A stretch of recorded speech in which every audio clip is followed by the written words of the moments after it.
Welcome back to the IS Companion. In today's lecture, we will discuss the tribunals and subordinate courts. The original Constitution of India did not contain provisions regarding tribunals.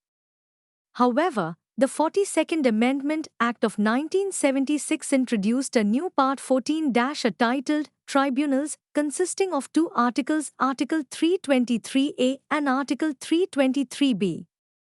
Administrative Tribunals, Article 323A. Article 323A empowers the Parliament to establish administrative tribunals for adjudicating disputes related to recruitment and conditions of service of public servants at various levels of governance. These tribunals are an alternative to civil courts and high courts for resolving service matters. Central Administrative Tribunal. The Central Administrative Tribunal, CAT, was established in 1985 with its principal bench in Delhi and additional benches across different states. It exercises jurisdiction over recruitment and service matters of public servants, excluding certain categories like defense personnel and Supreme Court staff. Structure and functioning of CAT. CAT consists of a chairman and members appointed by the President. Initially, it included a vice chairman, but the provision was removed in 2006. Members, drawn from judicial and administrative backgrounds, serve for a term of 5 years. CAT operates outside the Civil Procedure Code, following principles of natural justice and charging a nominal fee for applicants. Judicial Review and Appeals. Originally, appeals against CAT orders were restricted to the Supreme Court. However, the Chandra Kumar case in 1997 expanded jurisdiction, allowing appeals to be filed in concerned high courts. This change ensured judicial review as part of the basic structure of the Constitution. State Administrative Tribunals, Article 323B.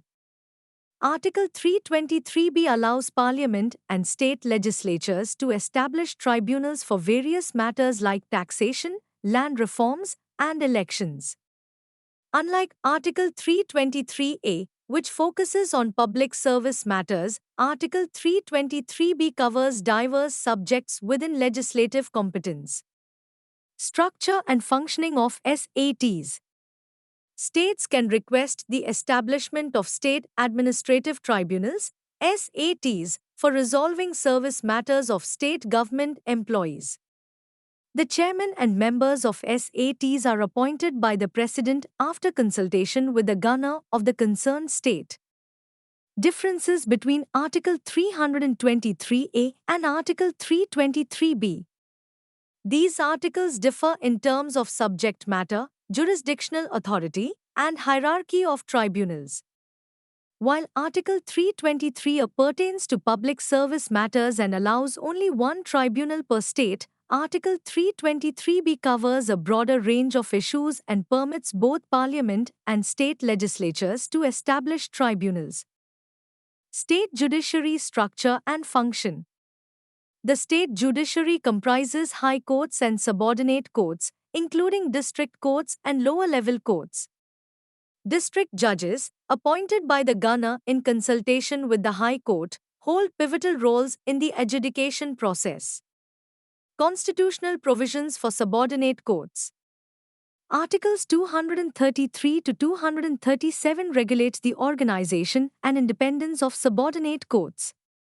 District judges, appointed based on qualifications and recommendations from the High Court, oversee the functioning of lower courts. Organizational structure of subordinate judiciary.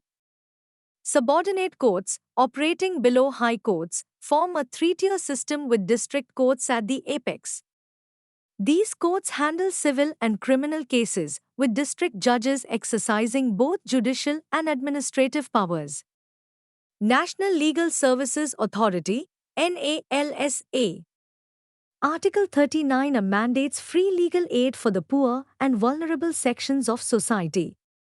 The Legal Services Authorities Act, 1987 established NALSA to oversee the implementation of legal aid programs and ensure justice for all.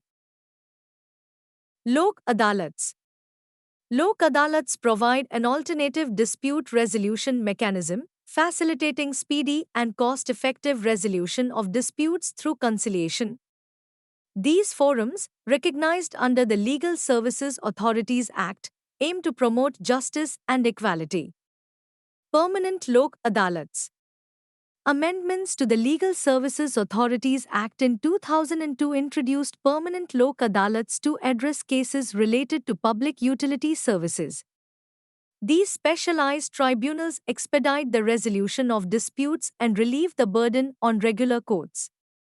In summary, the evolution of administrative tribunals and the state judiciary in India reflects efforts to ensure efficient and accessible justice for all citizens. From specialized tribunals for service matters to community-based Lok Adalats, the legal framework strives to uphold constitutional principles of equality and justice. Family courts and Gram Nyayalayas are pivotal in providing accessible and expedited justice, particularly in matters concerning families and grassroots communities. Enacted to streamline legal processes and enhance dispute resolution, these institutions serve distinct purposes and exhibit unique features. Family courts. Family courts were established to address the shortcomings of traditional legal proceedings in resolving family disputes. Stakeholder advocacy, recommendations from the Law Commission, and the need for conciliation-focused approaches prompted their creation to ensure speedy and amicable resolutions. Family courts aim to specialize in family matters, prioritize conciliation, offer cost-effective remedies, and provide a flexible and informal atmosphere for proceedings. Key features of family courts include establishment by state governments, jurisdiction over matrimonial, property, and guardianship disputes, emphasis on reconciliation, simplified procedures, and a single right of appeal to the High Court. Gram Nyayalayas. Gram Nyayalayas were established to provide accessible justice to rural communities, aligning with constitutional mandates and recommendations from the Law Commission. They aim to overcome barriers to justice faced by economically disadvantaged citizens. Gram Nyayalayas are established at the panchayat level, serve as mobile courts, handle both criminal and civil cases, follow summary procedures, and prioritize conciliation efforts. Despite progress, challenges like reluctance from stakeholders and operational issues persist.